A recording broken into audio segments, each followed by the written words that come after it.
Y'all playing with the wrong person. Somebody shot. And then I heard some screams, and then I heard the gunshot. And he said, I killed her. And I said, what? And he said, I killed her. I killed her.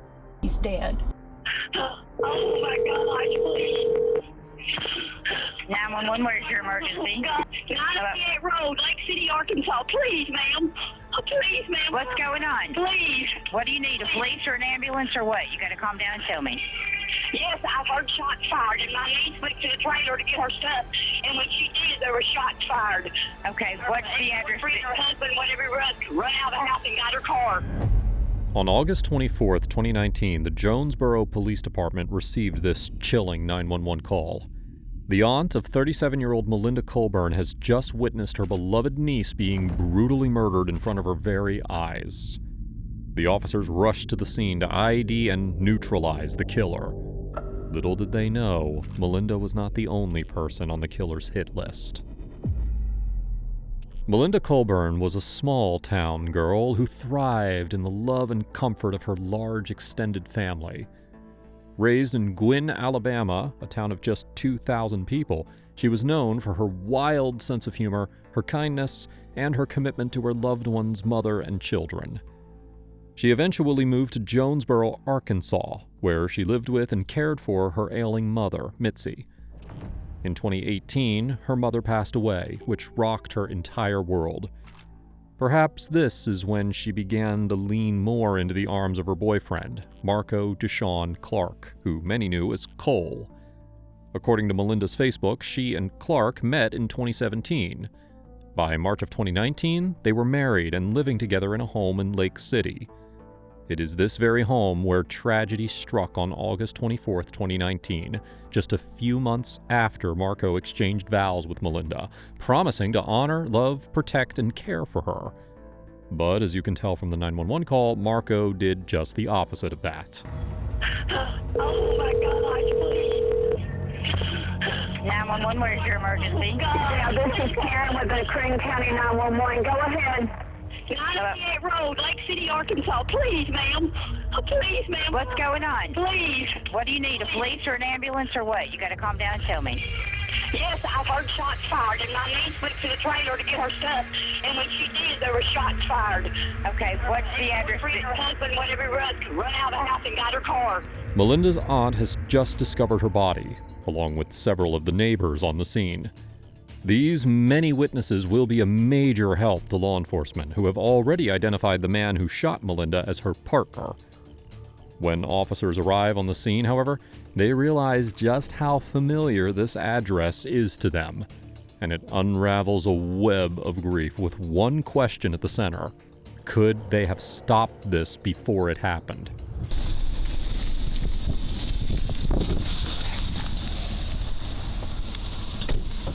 Somebody shot. The guy left in a white car, fast as go, a black guy. It was her boyfriend or husband. I don't know if they're married or not. She told me they was. It wasn't her boyfriend. She had a stranger. What's his name, Robin? What's his name? Is the guy that's got a protection order here? Yeah, she did. The guy, the sheriff from Lake City come down here, and yes, she has had a protection thing. Well, do you know what his name is? Cole, I believe it's Clark. Cole Clark. Yeah, she come to my house to talk to me, and she was gonna get the trash out of the trailer. If I knew he'd have been here, I'd have called y'all. I had no idea. They had to be watching. They had to be watching. Check for pulse. No, lady, come here. No. Jamie, no. Tragically, Melinda was dead long before officers arrived on the scene. As they looked over her body, it became clear why. Gunshot wound. We checked for pulse and did all that, but it looks like she's. Well, we hadn't turned her over or anything. Looks the only one we can see right now is on her arm. There's like one in the back too. We can't find a hole. Yeah, that might be a hole that's coming out right there. Yeah. In total, Melinda had been shot 5 times. It is tragically common for intimate partners who murder to commit overkill on the victim, shooting them or stabbing them beyond what is necessary to take their life. This is often a reflection of the perpetrator's unjust anger and hatred towards the victim. Okay, so who saw it? Anybody? We just heard shots. I come through, he was leaving. All back out in front of me, it was a white Charger. Probably a new white Charger. Okay, so they were in a Charger or Camaro? Charger. Okay. A new one? Yeah. And you pow, pow, pow, pow, pow, black guy, he run, got in his car. Did you see what he looked like? Well, I've seen him here before. Okay. I live right there. Okay. Do you know his name? Cole Clark, because the sheriff, when he come up, he said the whole name, and I didn't recognize, but it was different. The sheriff at Lake City knows it, but I always went by him by Cole. But the last name was Clark. Can you tell them the car, what it is exactly, Hey. so they can Come over back up. get something going? White Dodge She had a Charger. red one, but she changed it to get away from him. But she...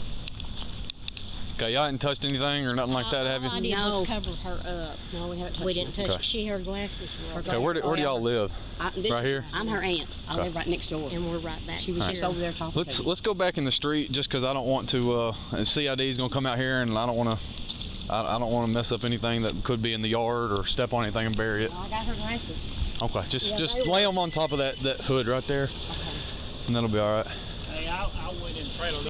Fortunately, Melinda's aunt, who Melinda had come to visit, had more clear details to provide law enforcement with. Now, where does she usually park? Does she park in your driveway or does she park over here? No, she always parks right here. Okay. But see, she's not been living here. She left here, 2 weeks ago, 3, because Garland Tipton, he come down here and made him leave. So, He got him to leave, Melinda and put on Facebook, he's she's not trying to get he's not hold been of here. But I had she no was still idea here, he right? was here. No, she's been living in Jonesboro. She called Okay. me to come out here to pay me. She was going to come last night. She come out here to pay me $20 she'd owed me. And she was talking about she was going over to get her trash to put it in my dumpster. I said, that's fine. She was going to get a few dishes. And then I heard some screams, and then I heard the gunshot. Okay. And that's what I heard. And the vehicle was in. Now, do you know if And I that seen vehicle? him, yes. Do you know if that vehicle was in your driveway like before? Like, did he pull up in it, or was that car already here? She didn't No, park it it. was her car. He was in the trailer waiting on her. Okay. She was by herself. They're still in there. Okay, so she pulled up in the car. Yes, she did. Okay. Yes, she come. He wasn't with her. Okay. Don't let Heather on. Melinda had filed a protection order against Marco. Even after he was forcibly removed from her house by the Craighead County Sheriff's Office on August 7th, she was so fearful of him that she also left and went into hiding at a relative's house. She had only come back to her house to pick up the mail and throw out the trash, completely unaware that Marco was lying in wait to kill her. Police slowly came to the realization that Melinda had done everything right to protect herself, and tragically, it wasn't enough. Had Marco been put behind bars for his abuse, Melinda may still be alive today. Clearly, one of the officers realizes the weight of this mistake. We got an email not too long ago about serving a protection order over here. I tried to serve it on this trailer on a black male.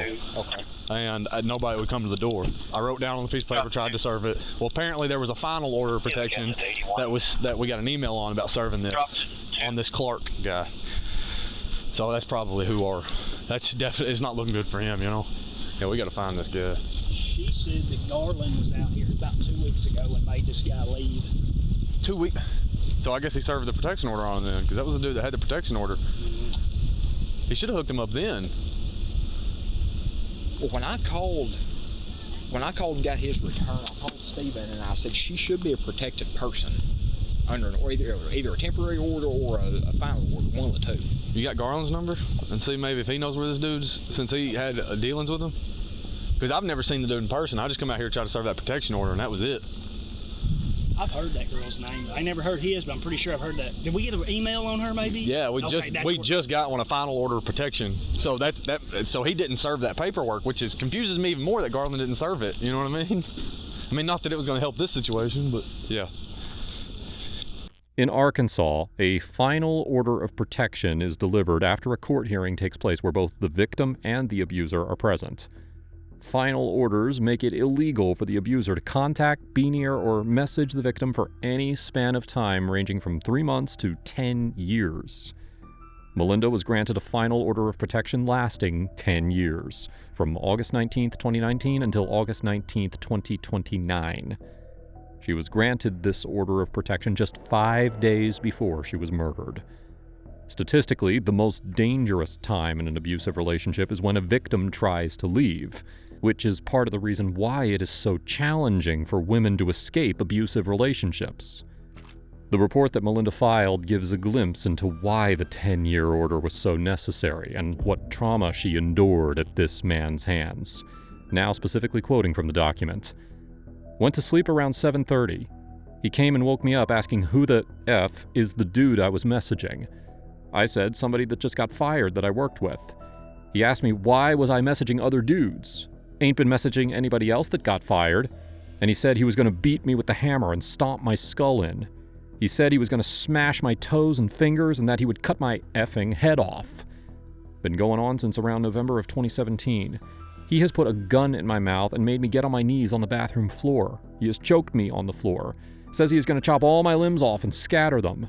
He will kill anybody close to me because he has nothing to lose, and that he is not effed up about the police, and he will do anything in his power to find me." End quote. In a domestic violence lethality screening, used to determine how at risk a victim is of being murdered, there are 3 questions that must be answered first. If the answer is yes to any of these 3 questions, the victim must automatically be referred to domestic violence resources and services because of how high risk their situation is. Melinda answered yes to all 3. At the bottom of the survey, the administrator reported that Melinda, now quoting, honestly believes that he will try to kill her and her family. Even if he goes to jail, she is worried about the safety of herself and her family, end quote. Melinda was terrified. And as police continued to investigate, they saw the extent of her fear. We're going to block the road off? White. They said a newer white Dodge Charger. He's saying it's red. It comes back to her. The neighbor said she thinks it's 2019. Well, they said white. They said they were for sure it was white. But it may not be his. They said he jumped in it. I don't know if he was by himself or not, you know. Melinda's car repeatedly came back as a red vehicle, and yet every witness on the scene claimed the car was white. It wasn't until later that one of Melinda's friends revealed why that was. After she had separated from Marco, she paid to get a new car so that Marco wouldn't recognize the car and be able to track her down in her hiding spot.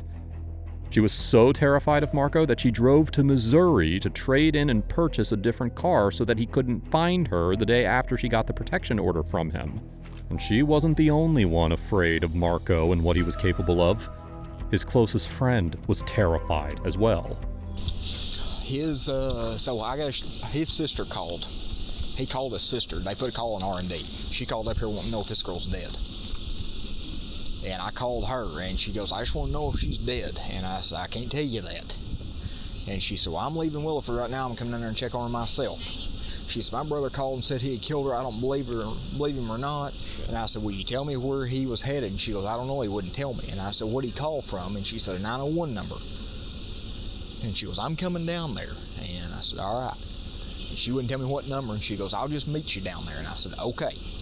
So if she'll give me that number when she gets here, then that's fine. She can drive down here. Yeah, we gotta find her. Police were shocked that Marco had called Cindy Davis, his close friend who he referred to as a sister, and openly admitted that he shot Melinda. They were even more shocked that Cindy agreed to come to the station shortly and do an interview with them. At the same time, calls were flooding in related to the incident. After killing Melinda, Marco had allegedly called an associate and threatened to come for him next. Police had a killer on the loose, and no phone number to track him down with, and no known address to report to. Thankfully, Cindy was willing to give law enforcement Marco's number when she arrived at the station. Her terror is evident. You have to understand, I'm a single mom of 4 kids, so if he knows I'm up here talking to you, there's no telling whether he's going to come looking for me. You know what I mean? So, like, I'm really terrified of myself right now. But just say that you got it off of her phone. It's this number right here. 911. Then, I don't know, me and one of my friends was talking, and like I told the police officer earlier, I wouldn't be surprised if he ain't the next one to find dead, because I've never heard him cry like that, and me and my friend was talking about it because he called him crying too, and we both said he's probably somewhere fixing to take himself out. Clark is? Do you know where he lives at? Or We didn't know where that was his house. does he have any family in the area or anything? He's got a cousin, but I don't remember his name. God, he drives an Avalanche, and he's, I don't even know what hang on. I could probably recognize him from Facebook. Hang on. Most of his family don't live here. They live in Memphis. And I know he's got like an ex and some kids that live in Memphis and Texas and Like an ex-wife that lives in Memphis? well, I don't know if they was ever married, but I know that he's got kids with the woman. Police sat down with Cindy, hopeful they could get to the bottom of where Marco had fled. So, He had called me. he had been, no, or who? Marco. Marco Clark. Marco Clark called you. Mm-hmm. Okay. And he said, I killed her. And I said, what? And he said, I killed her. And he was crying, of course. I couldn't, I was trying to make out what he was saying. And I was like, you're playing. And he was like, no, I killed her. I killed the bitch. She's dead. I'm in shock, not believing it. And he said, I shot her in the head at her aunt, in her aunt's yard. And I said, Cole, why? Why did you do this? And he said, I told y'all I needed y'all. And I said, Cole, why didn't you just leave her alone? Though police had no hints about Marco's whereabouts, Cindy providing them with his number gave them one key that they absolutely needed. Unfortunately, they were going to need to act fast, because as the hours ticked by, Marco's rage and erratic behavior only grew. Melinda's stepmother and her best friend were both shocked when a message from Melinda's Facebook page popped up on their phones after Melinda's murder. They had spoken with the police regarding stomach-churning exchanges that they had with Marco, who was using Melinda's account after murdering her. It is important to note that Melinda did not have an affair with a coworker, and even if she did, it would not warrant her senseless death, nor Marco taunting her stepmother about it. Police were alarmed to find another person on Marco's hit list, the man he claimed Melinda was having an affair with. But he wasn't the only person. I'm gonna get every motherfucker that don't ever did me wrong in Jonesboro. Just know I'm coming for y'all motherfuckers. I don't give a fuck who you is or whatever. Hey, it is what it is. I give two fucks right now. The bitch deserve it. And what?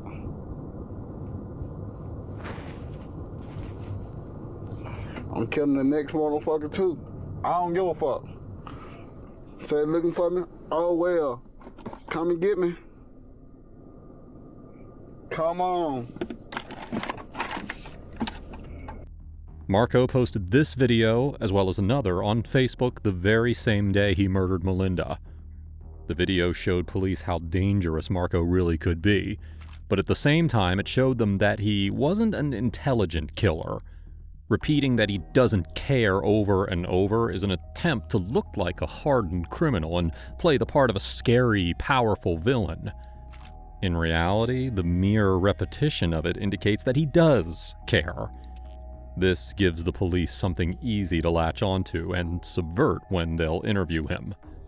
I'm scoping y'all out next. Call the police and tell them that, bitch. That's the main, you know what I'm saying? That's the main question right there. Who gonna be my next motherfucking victim in Jonesboro? Who? Keep in mind Marco's threats against the cops and his orchestrated portrayal of being a tough, ruthless killer, because it only adds to what happened next. With these videos being posted, police believe that Marco was still in Jonesboro. With his phone number in hand, they decided to do the obvious. They decided to call Marco. Marco picked up on the first ring. After hearing it was the police, he promptly hung up. The detective called him 4 more times, and through several minutes of conversation, convinced Marco to turn himself over to the police station. A murder suspect turning themselves in is practically unheard of, especially one who has openly claimed that they're going to kill the police. So law enforcement were on edge, and they gave Marco specific instructions to follow when he arrived at the station. He was to park in front of the deputy's car, put his hands up, and make his whole body visible. But is that what he would actually do if he had nothing to lose, like he claimed? Shockingly, the police were able to take Marco in without incident. They sat him in the interview room to get answers from him. Little did they know that Marco was going to be as blunt as he was remorseless. Now, before we go on, if you're enjoying the video, please make sure to subscribe. Your support keeps the content coming. Now, back to the video. Of course, we know you. I mean, you just turned yourself in, and you were the suspect of the shooting death of Melinda on 988, County Road 988, correct? Yes. Okay. Marco, or did you shoot Melinda to death? Yes. Will you say it a little louder? Yeah. Okay. But one, I'm hard of hearing. 2, we're recording. Okay. Okay. What kind of gun did you use? 9mm. So, semi-automatic, I guess. What kind of gun was it? It was a Taurus. Taurus? Yeah. Okay.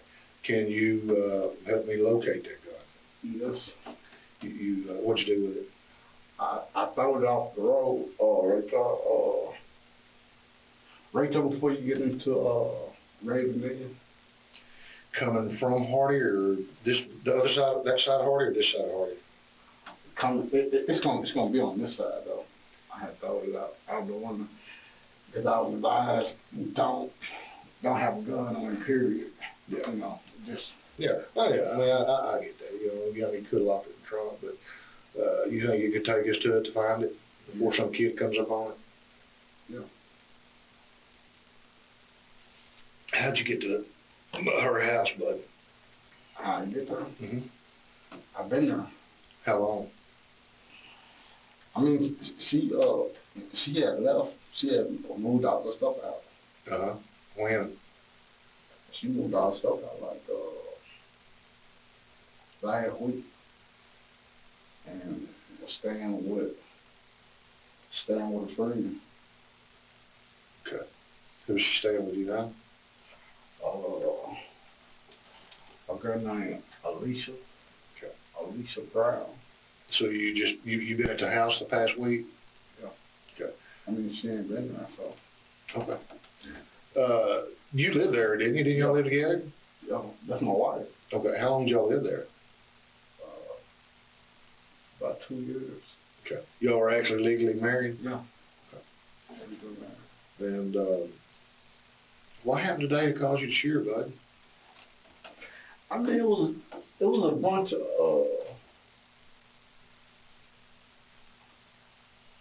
of sneaky stuff going on, you know, like with her sending nude pictures to dudes and all that there, like, and it was just, and then like she was talking to somebody at her job and thought I was gonna find out about it. And I told her, you know, I told her from the jump, like, hey, you know, like, I ain't got time for this here, like, you know, because she really wanted to on me because of her past. Yeah. And I told her, I was like, don't try to take your past out on me.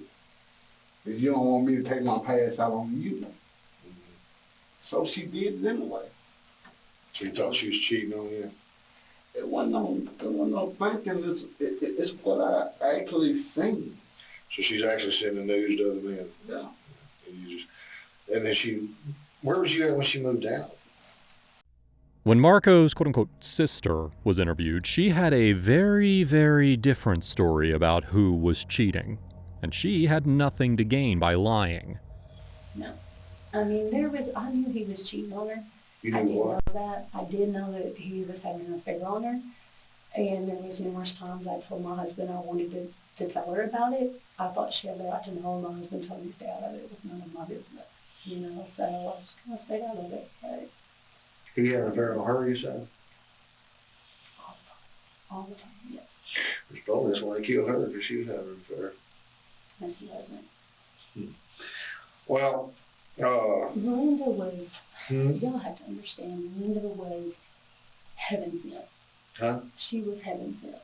You know, like, I mean, the girl was a saint.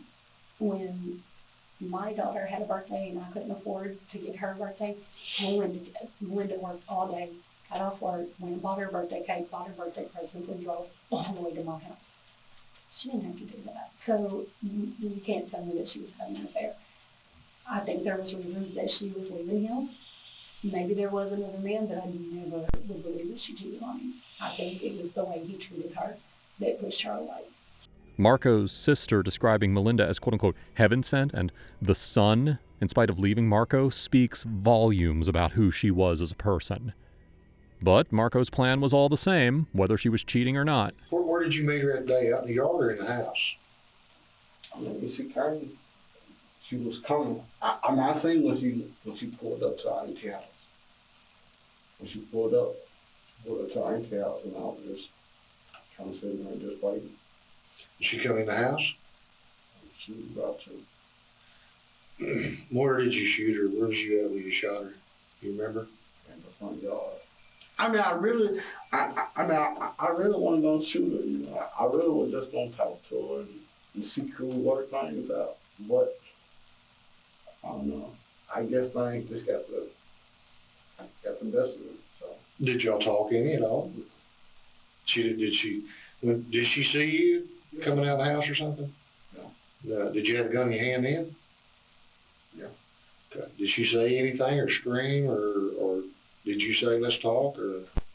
I mean, I had told her let's talk, and she was trying to run off. No, she run. So was you like on the porch when you started shooting, or was you down on the grass? Actually, the gun was jammed. Uh-huh. The gun was jammed, so you didn't know. I know y'all probably seen some rounds, but didn't fire. I know y'all probably picked them up. And you recycled it and chased her and shot her? You didn't chase her, just right there that bush. Yeah, right there in front of the truck. Did you shoot her anymore once she went down? Or do you? I mean, when I seen blood, I really just turned around and just walked on to the car. Do you know how many times you shot her? Can you tell me?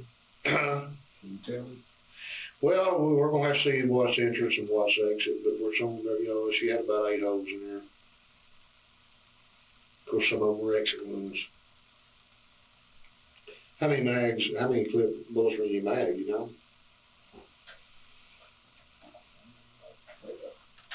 Did you have any left? I think it was probably like 33 left.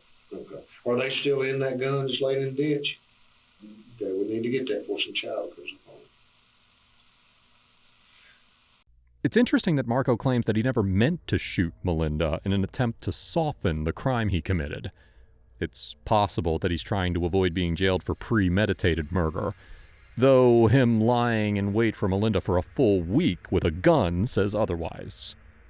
The officer has another concern regarding premeditation that needs to be addressed. When police were issued a search warrant for Melinda's home, they made a shocking discovery.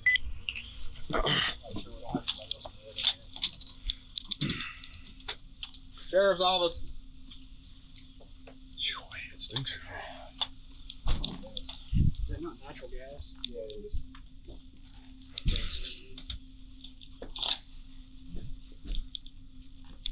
Marco had intentionally left the propane stove on in the house, putting the entire building at risk of exploding. The stove was on, the gas going. Did you know that? The stove was on with the gas going. Did you turn the stove on, or? I mean, it was basically like those whole days I was there. Like basically, it was me contemplating killing myself versus me having to do her. Okay. Is that why the stove was on? Was you trying to kill yourself? No. By gas, or was you gonna blow yourself up? Hey, you know what I'm saying? Was you gonna shoot her when she come in, hope the trailer exploded and got you both? Was that any part of your idea? No. Okay. So you're gonna kill yourself today with the gas on? Is that right? After Huh? a couple of days like that. Do you remember turning the gas on? No. How long did you turn the gas on before she got there? The gas been on. Oh, the whole time? Wow. Was you in there waiting on her to kill her today? I mean, had it crossed your mind, you know, I'm gonna kill her. The minute she comes up, I'm gonna kill her. Man, look, it's been crossing. It's been crossing my mind. Killing her and yourself. I mean, you know. I mean, like I told her, like, you know, before we got married, you know, like, hey, you know. Okay. How'd you know her keys were in the car? Marco showed the detectives where he threw the gun, but the next day, law enforcement was unable to locate it. They called Marco in from the jail to ask him more questions. In just the 2 days since Marco had given himself in, he already had to be removed from general housing and put in solitary. He told guards that if he had to be kept with anyone else, he would probably kill them. Because of this, he was put on suicide watch and put in a lone cell for close monitoring. In addition, however, Marco discloses some new information about his plan to take Melinda's life. You said you were in the trailer, right? Yeah. And she came up. Did she actually come in the trailer? Or just open the door? And Or did you go outside and meet her? No, she pulled up the auntie out first. Yeah. You know, I had the window open so I can see the street. Like when somebody pulled them onto the street. And I think when she pulled up the auntie outside. Kind of just sit there in the window and watch until she got out of her auntie house to come over to the trailer. Because I already know that she was going to come to the trailer. Mm-hmm. I already know that she was going to come. I already know. How'd you know that? Huh? Because I set a trap, that's all. Set a trap? Yeah. Can you tell me about that? Marco set a trap for Melinda by discontinuing the cards that she used for payroll. He knew that eventually she would be forced to come back to retrieve the newly issued cards that would be delivered in the mail. Once again, this speaks to his level of premeditation. The officer asks for a clearer picture of how Marco killed Melinda. Pretend that white wall is the road behind you and just say that this is the tree where she was at. Can you kind of show me what you did? I gotta put it from my position. Huh? I gotta put it from my visual. That's fine. And just kind of tell me where things are. Just the one tree. Okay.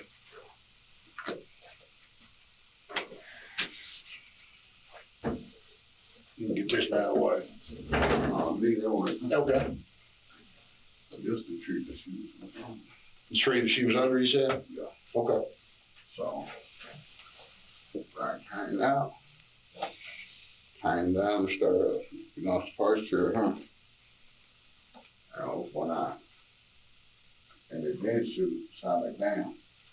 So I kind of came around, right at the tip of the trailer, with them two trees driving me. It still wouldn't side down. So that's when I hit her with the gun, try to slow it down, then came out. I ejected. Did like the gun. Yeah. And the bullet came out. Okay. When the bullet came out, she pretty much went down on the ground like this for her. Uh-huh. She had her hands up. Okay. She had her hands up? Yeah. Okay. And she had her hands up and she said, and she was screaming her auntie name. I told her, I said, your auntie ain't gonna be able to fucking help you. You know what I'm saying? And then shot the road. The road back there. And they were mean to her. And I just be like this, huh? Okay. Which way's her head facing? From you? She was looking at me. Okay. So, I mean, are you at her head or at her feet? She on the ground, and I'm just right here. Yeah, but I mean, is she laying with her head towards you, or are you standing her head or at her feet? She was sitting up like this right here. Oh, okay. Okay, I got you now. Like I said, I went on top, and then she went. She had just went over like this, huh? Cause at first when I shot, I was like, damn. I'm like, I don't see where I shot her at. And then when she kind of went over like the girl, she, you know what I'm saying, like when she stopped saying like 1990, she went over, and her shirt came up, and I seen the blood running down her back. Then that's when I picked the keys up, and I went on to the car. You know. Didn't you tell me you had to take a step back to actually get a shot on her? Is that what you said this morning? I had to take my step back. I was back there. Okay. All right. But your back was toward that big pot where the bricks are. Okay. All right. So that makes sense then. And you said you've been there since Monday or Tuesday? Tuesday. I mean, it was gonna happen. It was gonna happen anyway. Yeah. I mean, anyway. I mean, it was either that or go over there to the house, or she been staying, or go to her job. I mean, so, hey, I mean. What do you mean it was going to happen? You mean shooting her? Yeah, it was going to happen. Okay. So what was the, you told me just a minute ago that you had a knife and a ski mask and binoculars. What was that for? What it was for? It was for when I had to, if I had to go to a job, I was gonna make sure that her outside of her or whatever. Yeah. I know. Okay. It ain't no, like I said, it ain't no secret. Like it was gonna happen anyway. So I mean, it was all of those things. I mean, so nobody wasn't gonna stop it. Jack got fucking told.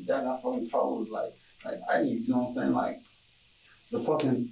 Jack got told her from jump. I told her from Jump Street. You know what? If anybody ever want to really do something to a person, ain't nobody gonna stop them. No police gonna stop them or whatever. The police can't be around you 24/7, and that what kills me about it. You know, about her coming to the police and saying, I'm talking about, like, the only thing she had to do was just be truthful from the jump and say, hey, look, you know what? Hey, I don't want a relationship. I don't want to marry you, and I don't like her. That's all. That's all. I told her what I stood on from the jump. Like I said, it's from the whole world might look at me like, oh man, you so sick, you know what I'm saying? For shooting her. But I'm like, damn, but what gives a fucking woman, you know what I'm saying, the right, the same way that it might be like, okay, well, what gives me the right to shoot a woman? Okay, well, what gives a woman the right to do the shit to a man, to hurt a man? Marco's demeanor completely changes when he's talking about killing Melinda and intimidating her prior to her death. This is just a glimpse of the kind of behavior that Melinda was facing. A man who told her the police couldn't save her, and that he would end her life no matter what she did. Marco pleaded guilty and was sentenced to life in prison for the senseless murder of Melinda Colburn.